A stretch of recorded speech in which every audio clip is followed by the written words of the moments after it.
This channel does not promote any violent, harmful, or illegal activities. All content provided by this channel is meant for an educational purpose only. পূর্ব মেদিনীপুরের ভগবানপুরে অর্জুননগরে বোমা বিস্ফোরণের ঘটনায় এনআইএর লিস্টে থাকা তৃণমূল নেতাকে পাকড়াও পুলিশের। 2022-এর 3রা ডিসেম্বর অর্জুননগরে একটা বোমা বিস্ফোরণের ঘটনা ঘটে। তৃণমূল নেতা সহ 3 জনের মৃত্যু হয়। কলকাতা হাইকোর্টের নির্দেশে এনআইএ তদন্ত শুরু হয়। সেই তদন্তে একাধিক তৃণমূল নেতার নাম উঠে আসে, তার মধ্যে আছেন সুবীর মাইতি। এদিন রাতে অর্জুননগরে সুবীর মাইতির দোকানে হানা দিয়ে তাকে পাকড়াও করে পুলিশ। দোকানের আড়ালে বোমা তৈরির মশলা বিক্রি আর সাপ্লাই করতে বলে অভিযোগ বিজেপির। UEM Jaipur is a perfect target for prospective students aspiring for good jobs, good education with future-ready skills. 2026-এর নির্বাচনকে লক্ষ্য রেখে তৃণমূল বোমা তৈরির জন্য ঘর গোছাতে শুরু করেছে এই কটাক্ষ বিজেপির।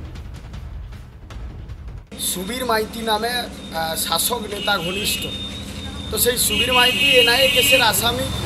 তাকে 3বার এনআইএ নোটিশ করেছে, ডেকেছে। উনি সম্ভবত এনআইএর ডাকে উপস্থিত হননি। এরপরে ওনার নামে পঞ্চায়েত ভোটের সময় আমাদের ভারতীয় জনতা পার্টির কর্মীদেরকে মারধর করেছিল, তারও ওয়ারেন্ট আছে। সেখানেও পুলিশ তাকে শাসক নেতাদের মদতে তাকে অ্যারেস্ট করেনি। আজকের তাকে পুলিশ, এই ভূপতিনগর থানার পুলিশ, তার দশকর্মার একটি দোকান আছে, সেই দোকানের সামনে দশকর্মা, পিছনে এই মানুষ মারার বম তারা বিক্রি করে বা এই বম পুরো জেলার উপরে ডিস্ট্রিবিউট হয়। তো সেটা পুলিশ তারা গোপন সূত্রে খবর পেয়ে সেটাকে অ্যারেস্ট করে নিয়ে এসছে। তো তার জন্য আজকের আমাদের এই বিক্ষোভ মিছিল। সুবীর মাইতি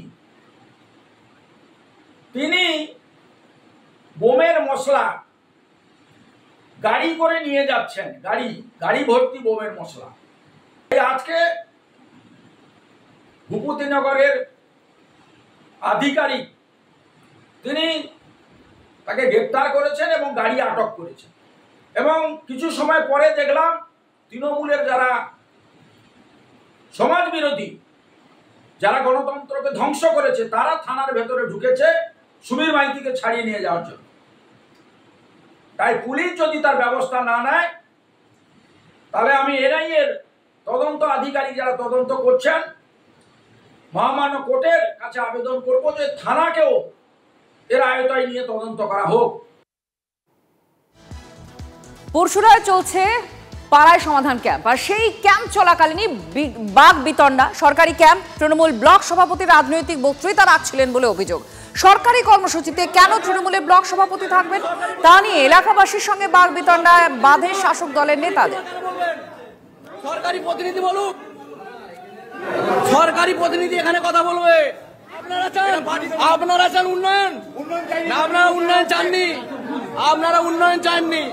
উন্নয়নের নামে ভণ্ডামি চলছে। উন্নয়ন চান? না, ওটা বলে লাভ নেই, ওটা ঢাকা দিয়ে লাভ নেই।